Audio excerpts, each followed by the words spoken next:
Assalamu alaikum. Welcome to Incognito Islamic Productions. Today we will be explaining Qur'an chapter 2 verse 178. يا أيها الذين آمنوا كتب عليكم القصاص في القتلى الحر بالحر والعبد بالعبد والأنثى بالأنثى فمن عفي له من أخيه شيء فاتباع بالمعروف وأداء إليه بإحسان ذلك تخفيف من ربكم ورحمة فمن اعتدى بعد ذلك فله عذاب أليم. O you who have believed, prescribed for you is legal retribution for those murdered, the free for the free, the slave for the slave, and the female for the female. But whoever overlooks from his brother anything, then there should be a suitable follow-up and payment to him with good conduct. This is an alleviation from your Lord, and a mercy. But whoever transgresses after that will have a painful punishment. This has led to confusion with many, including Muslims, and the anti-Islamic polemicists have also picked up on it. One of them writes, "What exactly does this text mean? Does it mean that a free man who wrongly kills a slave man will not be put to death for it, nor the man who kills a woman? If so, does this also apply in case of the reverse, i.e. a slave who kills a free man shall not be put to death, nor the woman who kills a man? What happens if a woman kills a slave, or vice versa? Does it mean that if a free man kills a slave unjustly, then one of his slaves must be put to death for his crime?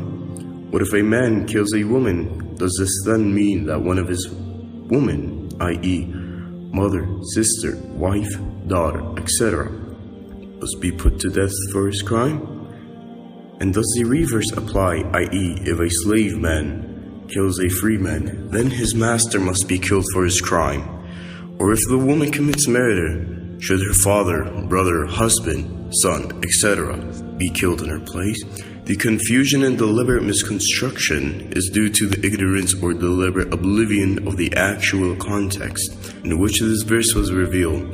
Mufti Muhammad Shafi provides the due context.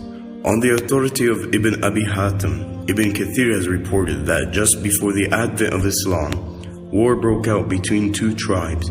Many men and women, free and slaves, belonging to both were killed. Their case was still undecided.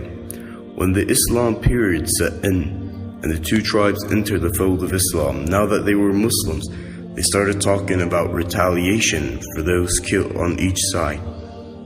One of the tribes, which was more powerful, insisted that they would not agree on anything less than a free man, for their slave and a man for their woman would be killed from the other side. It was to refute this barbaric demand on their part that this verse was revealed, by saying free man for a free man, slave for a slave, and female for a female. It is intended to negate the absurd demand that a free man for a slave and man for a woman should be killed in retaliation, even though he may not be the killer. The just law that Islam enforces was that the killer is the one who has to be killed in qisas. If a woman is the killed, why should an innocent man be killed in retaliation? Similar, if the killer is a slave, there is no sense retaliation against an innocent free man. This is an injustice which can never be tolerated in Islam. This verse meaning nothing but what has been stated earlier, and we repeat that one who has killed will the one to be killed in qisas.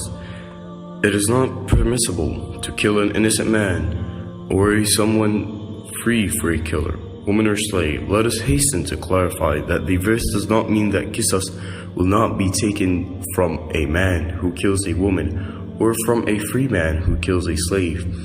In the very beginning of the world, qisas has been enjoined upon you in case of those murdered. Chapter 2, verse 178 of the Qur'an are clear proof of this universality of application. There are other verses where this aspect has been stated more explicitly. For instance, a life for life, and Allah knows best. Don't forget to like, share, and subscribe. Jazakallah khair.